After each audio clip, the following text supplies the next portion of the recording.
Hello दोस्तों, कैसे हो आप लोग। आई होप अच्छे होंगे और अच्छा होना भी चाहिए दोस्तों। जब आप अच्छे रहोगे ना तो सारे काम अच्छे अच्छे हो जाते हैं।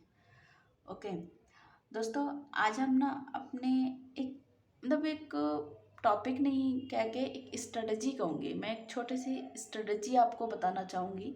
वो ये है कि आप बीए फर्स्ट ईयर में हो यानी कि ग्रेजुएशन में हो, या फिर इवन दैट आप पोस्ट ग्रेजुएशन में हो, एमए में हो, ग्रेजुएशन में हो, या फिर आप 11th 12th में हो, किसी भी क्लास में हो, लेकिन जहाँ भी आपको एकेडमिक एग्ज़ाम लिखना पड़ता है, इवन दैट आप यूपीएससी का एग्ज़ाम ही क्यों नहीं अटेम्प्ट कर रहे हो, जहाँ आपको एकेडमिक एग्ज़ाम लिखना पड़ता है तो उसका कुछ एक पैटर्न होता है लिखने का, है ना। टाइम ड्यूरेशन होता है और उस पैटर्न में आपको वर्ड्स लिमिट होती है कि इतने लिमिट्स में, इतने वर्ड्स में ये चीज़ लिखनी है। तो कोई क्वेश्चन है आपका 500 वर्ड्स में लिखना है, 250 वर्ड्स में लिखना है, तो मन में आता है यार, जैसे जो डीयू का एक पैटर्न चल रहा है, 20 नंबर का क्वेश्चन होता है और वो हमें कम से कम 4 पेज के अंदर लिखना होता है। इवन दैट 4 पेज का मतलब 8 पेज के अंदर, 4 पन्ने जिसे कह देते हैं। 4 पेज या 8 पन्ने का मतलब क्या है, जैसे ये पेज है, ये 2 हो गया है, एक ये, ऐसे करके 4 पन्ने कह लो आप। ठीक है, 1 2, ये तीसरा हो गया आपका और ये चौथा हो गया। तो इस तरीके से आपको 4 पेज में या 4 पन्ने में, 8 पेज में, कुछ भी कह सकते हो, लेकिन आपको समझना ये, इन 4 पेज में आपको उस क्वेश्चन का जो आंसर है वो आपको क्लियर करना पड़ेगा। ठीक है, मेरा मतलब ये है कि आपको इतना लिखना है तो क्या लिखें, कैसे लिखें। 12th तक तो बच्चों को आदत होती है, थोड़ा थोड़ा लिख लिया, 8 10 लाइन हो गया। तो बच्चे बड़े ना कंफ्यूज हो जाते हैं कि यार, एकदम डर जाते हैं, उनके अंदर फोबिया आता है कि यार हम कैसे नंबर लेके आएंगे, 20 नंबर का क्वेश्चन होगा और हम 8 पेज कैसे लिखेंगे। और जो कॉरस्पॉन्डेंस से स्टूडेंट्स पढ़ते हैं उनके साथ मैक्सिमम टाइम की प्रॉब्लम रहती है। या तो वो जॉब कर रहे होते हैं, या लड़कियां हैं तो उनके साथ भी या तो वो जॉब कर रही होती हैं या घरेलू काम में बिजी रहती हैं, या इवन दैट मैं कह सकती हूँ उनको इस तरह की क्लासेस नहीं इतनी ज़्यादा प्रोवाइड होती। तो वो ना उनके माइंड में, उनके स्कीमा में ज़्यादा वर्ड्स नहीं होते हैं, तो उन्हें समझ नहीं आता कि मैं इस टॉपिक को कैसे कैसे हैंडल करूँ। अगर आप रेगुलर कॉलेज जाते हो तो वहाँ पे आपको प्रोफेसर्स के लेक्चर सुनने मिलते हैं, हर टॉपिक पे मैक्सिमम मिलते हैं। आप कॉरस्पॉन्डेंस में 2 4 क्लास अटेंड करने से कुछ होता तो है नहीं। तो कहने का सेंस ये है कि उनके माइंड में, स्कीमा में वर्ड्स कम होते हैं, और जब वर्ड्स कम होते हैं तो वो लिखें क्या, जो माइंड में जो सुनोगे वही तो लिखोगे आप। तो कहने का सेंस है, मैं एक थोड़ा सा आपको पैटर्न बता रही हूँ कि एग्ज़ाम को कैसे हैंडल करना है। और अगर 100% कह रही हूँ, अगर आपने वो पैटर्न फॉलो कर लिया ना तो आप नंबर बहुत अच्छे लाने वाले हो ग्रेजुएशन में। ये बात तो फैक्ट है कि आप नंबर बहुत अच्छे लाने वाले हो, आपने चाहे कम पढ़ा हो चाहे ज़्यादा पढ़ा हो, लेकिन आपने मेरी स्ट्रेटजी को फॉलो कर लिया तो आपको ग्रेजुएशन में एकेडमिक मार्क्स में अच्छे नंबर लेके आओगे। ठीक है, तो जैसे पहला टॉपिक है बीए फर्स्ट ईयर प्रोग्राम में, फर्स्ट सेमेस्टर में पहला टॉपिक है राजनीतिक सिद्धांत क्या है। पहली यूनिट ये है। तो उसमें आपको राजनीतिक सिद्धांत जानने से पहले राजनीति क्या है ये जानना ज़रूरी है। ठीक है, तो इसको जानने से पहले, अब राजनीति क्या है मैं चाहती हूँ कि उसको भी जानने से पहले आप ये जानो कि उस आंसर को आपको अटेम्प्ट कैसे करना है, आप कैसे लिखना चाहते हो। तो एक एग्जाम्पल के तौर पर मैंने यही क्वेश्चन लिया है कि राजनीति क्या है, जो आप पढ़ोगे भी सबसे पहले कि राजनीति क्या है, कि सिद्धांत जानोगे। राजनीति सिद्धांत जानोगे तो सिद्धांत का मतलब क्या होता है, राजनीति का मतलब क्या होता है, तो पहला वर्ड तो राजनीति आता है। तो राजनीति क्या है हम ये जानेंगे। तो मैंने इसी को एग्जाम्पल के तौर पर ले लिया है कि हमें अटेम्प्ट कैसे करना है। सपोज टॉपिक है आपका राजनीति क्या है और आपका क्वेश्चन आता है 20 नंबर का। ठीक है, कभी भी आप ना कॉरस्पॉन्डेंस में बहुत अच्छे नंबर नहीं आते। ये 2 3 सालों की मैं बात नहीं करूँगी, जब से कोविड हुआ है तब से ये हमारी मार्किंग स्कीम जो है ना थोड़ी सी मतलब लूज़ कर दिया है इन लोगों ने, और वो आपको एक अच्छे नंबर दे देते हैं आपके जो भी असाइनमेंट वगैरह बनाते हैं उसके आधार पर। तो बच्चों को लगने लग गया नहीं ऐसे ही नंबर आते होंगे। नहीं, ऐसा नहीं है। अगर आज से हम 4 साल पीछे चले जाएं, 3 साल पीछे चले जाते हैं, तो ग्रेजुएशन में ना 50% लाने वाला बच्चा ना इंटेलिजेंट माना जाता था, बहुत अच्छा इंटेलिजेंट। ठीक है, उनका एक क्राइटेरिया होता था, मैक्सिमम बच्चे जो ना 45 से 50% के बीच में रह जाते थे, इससे ज़्यादा वो कभी नहीं ला पाते थे। क्योंकि जितनी भी एकेडमिक कोर्स होते हैं, अगर आपको बीएड ही करनी है तो बीएड के लिए आपको पता है मिनिमम 50% आना चाहिए ग्रेजुएशन में, तभी आप बीएड कर सकते हो। ये बहुत बड़ा हैक है जो आपको पता होना चाहिए लाइफ के लिए। बहुत सारी चीज़ें होती हैं, सब्जेक्ट कॉम्बिनेशन से रिलेटेड मैंने एक वीडियो बनाई थी, वो आप देख सकते हो कि बीएड करने से पहले आपको पास ग्रेजुएशन में क्या क्या सब्जेक्ट कॉम्बिनेशन होना चाहिए, कैसे टीचर बन सकते हैं, गवर्नमेंट टीचर कैसे बन सकते हैं, इससे रिलेटेड भी मैंने एक छोटी सी शॉर्ट्स वीडियो डाली है, तो आप सुन सकते हो। तो कहने का सेंस मैं ये बताना चाहती हूँ आपको कि 20 नंबर का क्वेश्चन है, तो भैया ना आपको मतलब वो लोग ड्यू वाले जो रेगुलर जो कॉरस्पॉन्डेंस से बच्चे होते हैं, उनको ना 20 में से 18 भी नंबर नहीं मिलते, चाहे वो कितना भी वेस्ट कर दें, कितना भी सुपर क्यों ना करके आए, बट उनको 18 भी नंबर नहीं मिलते। उनका ना एक हिस्सा बेटा मतलब एक क्राइटेरिया दे रखा है, 14 नंबर से लेके 15 तक, 16 तक, आजकल जो चल रहा है वो 16 तक ये नंबर मिल जाते हैं। अगर आपने पाँचों क्वेश्चन अटैम्प्ट कर लिए, सपोज दैट 5 क्वेश्चन है, 100 नंबर का हो गया, और पाँचों अटैम्प्ट कर लिया आपने, तो 16 के हिसाब से भी कितना हो गया, 16 पंजे 80 होता है। तो 80 नंबर आप 80% लेके आ जाओ, और 80% लाने वाला बच्चा ना कॉरस्पॉन्डेंस में बहुत 30 मार्क का माना जाता है। ये तो मैं अभी का बता रही हूँ, कोविड के बाद का पैटर्न जो अब सेमेस्टर वाइज कर दिया तो थोड़ा ईजी हो गया है कि सिलेबस मतलब डिवाइडेड कर दिया, तो बच्चे लिख लें और घर से लिख रहे थे। फिलहाल कुछ समय पहले तो पीडीएफ बना बना के अपलोड की जा रही थी, तो लिख सकते थे, लेकिन उससे पहले तो ना 50% लाना बहुत मुश्किल बात होती थी। तो पहली बात तो 5 क्वेश्चन अटैम्प्ट नहीं कर पाते बच्चे, टाइम मैनेज नहीं होता, उन्हें लिखने की आदत नहीं होती, तो वो अटैम्प्ट ही नहीं कर पाते, सिंपल सी बात है। और जब अटैम्प्ट नहीं कर पाएंगे तो नंबर नहीं ला पाएंगे। अगर आपने 3 क्वेश्चन भी अच्छे से अटैम्प्ट कर लिया और 16 दूनी 32, 16 तीन 48, 48 नंबर अगर आपके आप गेट कर रहे हो, 1-2 क्वेश्चन और छेड़छाड़ दिए थोड़े थोड़े, तो आप 50% 60% तक पहुंच जाते हो। तो पहली बात तो मैं ये कहूँगी, फर्स्ट ईयर में जो स्टूडेंट है उनको अभी से अवेयर हो जाना चाहिए, क्योंकि अगर तीनों ईयर होते होते अगर आपका जो एक अच्छा मार्क्स आप सेमेस्टर वाइज 4 ईयर का कर दिया है, तो आपका अगर परसेंटेज आपकी अच्छी नहीं बनती ना, तो ग्रेजुएशन की वैल्यू नहीं होती। कहने का सेंस ये है, ठीक है। तो हम लेकिन बताते हैं थोड़ा सा पैटर्न। सबसे पहले जैसे एक मैंने टॉपिक लिया, राजनीति क्या है, ठीक है। अब इसका मुझे सबसे पहले इंट्रोडक्शन देना पड़ेगा। जैसे आपको लिखना 4 पेज में है, मतलब 8 पेज से कह सकते हो आप, 4 पन्ने में लिखना है, तो वो कैसे भरे जाएंगे? कुछ तो तरीके होंगे ना जिससे वो पेज भरे जाएंगे, और पेज भरे जाएंगे तो हमें नंबर मिलेंगे, सिंपल सी बात है। पर ऐसा नहीं है कुछ भी लिख दोगे तो नंबर मिल जाएंगे, टॉपिक से रिलेटेड चीज़ें लिखनी पड़ेंगी।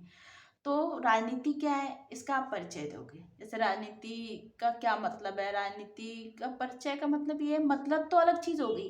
राजनीति शब्द राजनीति जो शब्द है वो कहाँ का यूज होता है, इसका क्या प्रयोग हो सकता है, ठीक है। जैसे राजनीति जो है, राजनीति को इंग्लिश में हम पॉलिटिकल कहते हैं, और पॉलिटिकल शब्द पॉलिश भाषा के, पॉलिटिकल जो शब्द है वो यूनानी भाषा के पॉलिश शब्द से बना है। पॉलिश शब्द का होता है मतलब होता है नगर राज्य, ठीक है। एक नगर में पहले छोटे छोटे नगर हुआ करते थे प्राचीन समय में, आज तो उनकी जगह पर राज्य हैं, तो हम नगर राज्य वर्ड बोल देते हैं क्योंकि बच्चों को समझ में भी आए।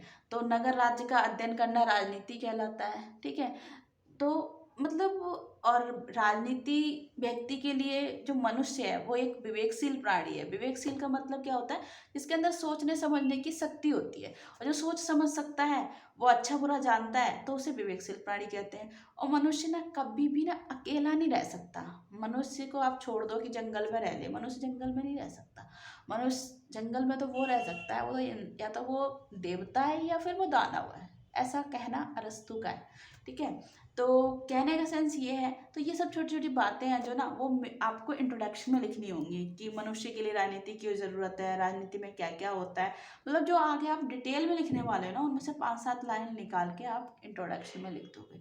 ये आपका 5 से 7 लाइन में इंट्रोडक्शन हुआ कंप्लीट, ओके। उसके बाद आ जाता है आपका मीनिंग।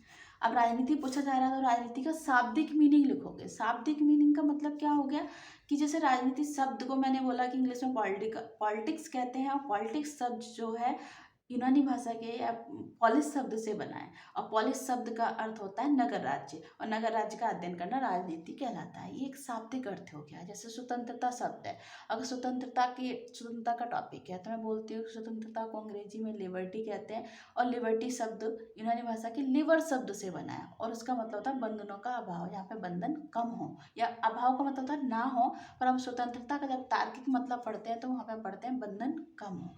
तो ये उनका शाब्दिक शाब्दिक अर्थ हो गया। शाब्दिक अर्थ लिखना बहुत ज़रूरी है, और ये ज़्यादा तो नहीं लाइन गेन करेगा, लेकिन 2 से 5 लाइन में आप शाब्दिक अर्थ लिख सकते हो, 5 से 7 लाइन भी कर सकते हो, आपकी कैपेबिलिटी, आपके पास वर्ड पावर कैसी है। आफ्टर दैट आपका आता है डेफिनेशंस। ठीक है, बिना डेफिनेशन के अगर आपने ग्रेजुएशन में टॉपिक कंप्लीट कर दिया, या आप अकेडमिक में कहीं पर भी आपने बिना डेफिनेशन के टॉपिक कंप्लीट कर दिया, 11th-12th में तो बच्चों को माफ़ कर दिया जाता है, लेकिन अगर कोई ये पैटर्न अपनाता है तो उसको मार्क्स बहुत अच्छे मिलते हैं। ठीक है, आपने यूपीएससी में भी यही पैटर्न बताया जाता है, जो आप इतनी ज़्यादा फीस देने के बाद चीज़ें स्ट्रेटेजी सीखते हो ना, तो उसमें भी यही पैटर्न सिखाया जाता है कि आपको आंसर राइटिंग कैसे करनी है, वर्डिंग क्या होनी चाहिए, क्या आपकी स्ट्रेटेजी होनी चाहिए लिखने की, और टाइम मैनेज बहुत ज़रूरी होता है। ये जो है ना 8 पेज का टाइम मैनेज, ये कम से कम आधे घंटे में, यानी कि 30 मिनट में आपको आना चाहिए दोस्तों। अगर, और ये होता कैसे है, स्टार्टिंग में आप लिखोगे ना तो आपको हो सकता है 60 मिनट लग जाए, पूरा घंटा लग जाए, 1.5 घंटा भी लग जाए, बट आप करते करते करते करते जब आप प्रैक्टिस करोगे लिखने की तो आपको हो जाएगा। कुछ भी काम हो सकता है दुनिया में, कोई भी काम इम्पॉसिबल नहीं है, सब कुछ ईजी है। तो डेफिनेशंस लिखी, जैसे राजनीति विज्ञान की मैं डेफिनेशन की बात करूँ तो राजनीति विज्ञान की डेफिनेशन क्या क्या हो सकती है। अरस्तु कहते हैं कि राजनीति सर्वोच्च विज्ञान है, यानी कि इसके अंतर्गत ना सारी चीज़ों को पढ़ाया जाता है, चाहे वो रसायन विज्ञान हो, चाहे वो अर्थशास्त्र हो, ठीक है, चाहे वो जीव विज्ञान हो, चाहे बायोलॉजी हो, मतलब सब उससे ऊपर क्या है, राजनीति है। ऐसा अरस्तु ने कहा है, जो राजनीति के पिता माने जाते हैं। ठीक है, अरस्तु को राजनीति का जनक माना जाता है, और सिर्फ राजनीति का नहीं, वो कई विज्ञान के जनक हैं अरस्तु। राजनीति का क्यों माना जाता है, क्योंकि उन्होंने 158 कॉन्स्टिट्यूशंस को, यानी कि 158 कंट्रीज़ की राजनीति का अध्ययन करने के बाद इन्होंने एक निष्कर्ष दिया कि राजनीति क्या होती है, राजनीति कैसी होनी चाहिए, तो इसलिए इनको जनक माना जाता है। इसी तरीके से एक आपके थिंकर हैं जिनका नाम है हिलमैन। हिलमैन कहते हैं कौन कब कैसे क्या प्राप्त करता है, ये जानने की प्रक्रिया राजनीति है। ठीक है, तो मेरा मतलब मिनिमम 2 डेफिनेशंस आपको लिखनी ज़रूरी है। अगर आपने 2 डेफिनेशंस नहीं लिखी ना तो मतलब नंबर मिलेंगे, बट मिनिमम 2, मैक्सिमम कितने भी लिख सकते हो आप, पर टाइम के अकॉर्डिंग 2 तो लिखनी है। देखो पेपर तो अब कई बच्चे गए, हमने तो ये पैटर्न फॉलो ही नहीं किया फिर भी हम पास हो गए। पास होना एक अलग बात होती है, नॉलेज होना अलग बात होती है, समझ होना अलग बात होती है, गहन अध्ययन करना अलग बात होती है। किसी भी चीज़ की समझ, मैं तो कहती हूँ डेवलप करो। नॉलेज तो जितनी ज़्यादा आप नॉलेज लोगे ना, पजल रहोगे, लेकिन आप जिस चीज़ के बारे में नॉलेज ले रहे हो उस चीज़ के बारे में समझ भी डेवलप करो। समझ करोगे तो आपका माइंड में ना एक मतलब सेपरेट सेपरेट चीज़ें बनी रहेंगी, तो आपको ना कभी पजलनेस नहीं आएगी। इसी तरीके से आगे क्वेश्चन में आपके बस ये पूछा जाएगा राजनीति क्या है। सपोज दैट 10 नंबर का क्वेश्चन आ गया, टिप्पणी करनी है, आपको बस इतना सा लिखा होगा राजनीति क्या है। 10 नंबर का आ गया तो आपको 2 पेज भरने हैं, जैसे आगे पीछे मिला के ये 2 पेज ऐसे भरने हैं, और 20 नंबर का आ गया तो 4 पेज भरने हैं। ठीक है, तो राजनीति क्या है। अब जो बातें हमने यहाँ लिखी है ना उन्हीं को मिला जुला के यहाँ लिखना है, कुछ अलग नहीं लिखना। राजनीति क्या है, राजनीति शब्द से बना है, राजनीति में ये चीज़ें होती हैं, ये डेफिनेशन इनके अनुसार ये है, इनके अनुसार ये, इन्हीं चीज़ों को मिला के यहाँ लिखना। अलग से क्या चीज़ें लेके आओगे आप, अलग से कुछ चीज़ें नहीं होती, इन्हीं को लेके लिखना है आपको। आफ्टर दैट आपने कम से कम ये 2 पेज में लिखी, जब यहाँ पे 1-1.5 पेज बन जाएगा, कुछ बातें और मिला दोगे आप वैसे भी आर्ट्स के स्टूडेंट्स होते हो, माहिर होते हैं आर्ट्स के स्टूडेंट लिखने में, तो कुछ बातें और मिला के करीब 2 पेज यहाँ भर दोगे। उसके बाद आपका पड़ता है 2 नहीं बचोगे, 1.5 तो भरोगे 1.5 3 हो गया। मैं तो कह रही हूँ 8 क्या 10-12, मैं तो 10-12 पेज भर देती थी अपने टाइम में।